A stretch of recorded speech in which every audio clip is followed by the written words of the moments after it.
Hello, I'm Ian Hoban. I'm here at the Engine Manufacturing Centre in the UK because it's here that we've been working on the latest addition to our new Jaguar lineup, the new 4-cylinder F-Type.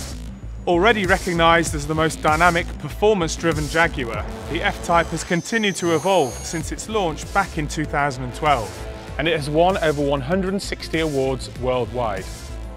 Customers can choose from an even broader range of F-Types, from the rear-wheel drive V6 340 PS F-Type to the 200 miles an hour all-wheel drive F-Type SVR, Jaguar's all-weather supercar. Now we would like to introduce to you the latest member of the F-Type family. What's new for this car is under that distinctive clamshell bonnet. It's our new 4-cylinder petrol Ingenium engine with 300 horsepower.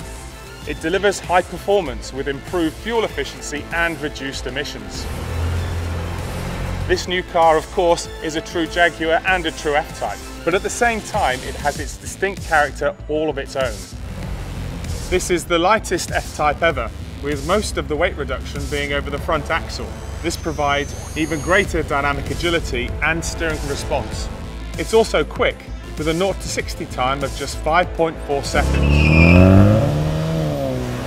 It drives, looks and sounds like a true Jaguar sports car, and that's because it is.